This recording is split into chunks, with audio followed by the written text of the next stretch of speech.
हिलसा विधानसभा चुनाव को लेकर सभी पार्टियों में अपनी अपनी उम्मीदवारी सुनिश्चित करने को लेकर खींचतान जारी है।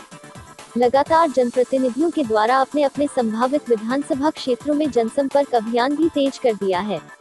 इसी कड़ी में हिलसा विधानसभा क्षेत्र इलाके के कराय परशुराय प्रखंड के कन्हौली गांव में ग्रामीणों ने उम्मीदवार बदलने की मांग है। ग्रामीणों ने बताया कि वर्तमान में जो स्थानीय विधायक है एक बार भी कन्हौली गांव में झांकने भी नहीं आए हैं, जिसके कारण इस गांव में कई ऐसे बुनियादी सुविधा है जिससे ग्रामीण 5 साल तक मरहूम रहे हैं। इतना ही नहीं, इसी इलाके के पास के ही प्रेमचक खुर्द गांव में पिछले 1 महीनों से सैकड़ों ग्रामीण बिजली नहीं होने के कारण अंधकार में जीने को मजबूर हैं। ग्रामीणों ने बताया कि इससे पहले लोजपा से जितने भी उम्मीदवार हिलसा विधानसभा चुनाव में खड़ा हुए, कोई वर्चस्व नहीं होने के कारण उन्हें हार का मुंह देखना पड़ा।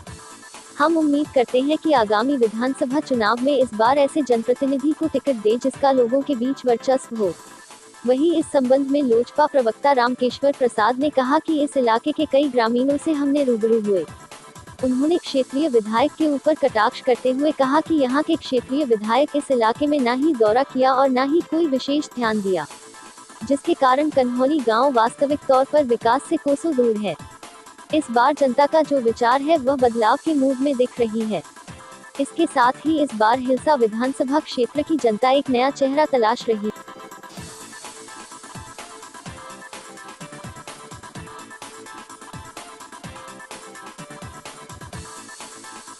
हम हिलसा विधानसभा क्षेत्र के सबसे सुदूर इलाका बूथ नंबर जहां से 1 शुरू होता है, ग्राम कंधौली में हम अभी आए हुए हैं। यहाँ जो जन समस्याएं हैं, यहाँ पर सैकड़ों के तादाद में महिलाएं, सैकड़ों के तादाद में पुरुष, हमारे युवा साथी सब मौजूद हैं। यहाँ घोर जन समस्याओं का अभाव है। यहाँ जो बुनियादी सुविधा है वो दिक्कत है। नली गली इत्यादि का भी बहुत समस्या है। तो मैं इस बार यहाँ लोगों से बातचीत करके पता चला कि यहाँ के क्षेत्रीय विधायक भी हैं जो कभी इस इलाके में न दौरा करते हैं न कोई ध्यान देते हैं। माने कि विकास से कोसों दूर यह गांव सुदूर रहने के कारण, सुदूरवर्ती इलाके रहने के कारण है। मैं कहना चाहता हूं कि इस बार यहाँ का मैंने जो जनता का देखा, जो विचार है, वो इस बार बदलाव तो चाह ही रही है, साथ ही साथ इस बार नया चेहरा चाह रही है कि इस बार लोक जनशक्ति पार्टी से कोई नया चेहरा उम्मीदवार बन के आए कि ताकि हमारा जो वोट देते हैं व्यर्थ नहीं जाए।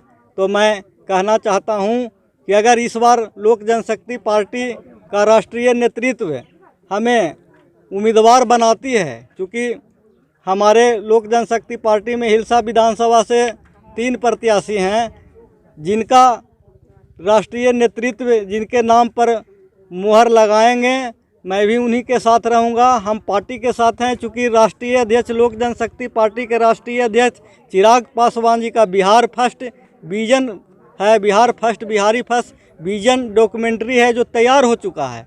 वो चाहते हैं कि बिहार में जो शिक्षा के लिए छात्र बिहार से बाहर जाते हैं, रोजगार के लिए पलायन कर रहा है, यहाँ से रोज मजदूर जा रहा है अन्य प्रदेश में, स्वास्थ्य सेवा के लिए अन्य प्रदेश जाना पड़ता है। तो आखिर क्या कारण है कि एक साथ सभी प्रदेश आज़ाद हुए, आज़ादी के इतने वर्षों के बाद आज बिहार पिछड़ा क्यों है? इसको कैसे अग्रणी राज्य की श्रेणी में खड़ा करें, उसका विजन डॉक्यूमेंट्री तैयार हो चुका है। चिराग पासवान हर हाल में चाहते हैं कि बिहार अव्वल श्रेणी, एक माने कि उन्नत राज्य की श्रेणी में खड़ा हो जाए। इसके लिए उन्होंने अपना कदम आगे बढ़ा चुके हैं और बीच में जो भी बाधाएं आएगी उनके रास्ते में, वो रास्ते में बाधाओं के परवाह किए बिना बिहार के विकास करने के लिए हमारे नेता कटिबद्ध हैं, वचनबद्ध हैं और उम्मीद करते हैं कि चिराग पासवान एक बिहार को नई दिशा और दशा देने में कामयाब होंगे।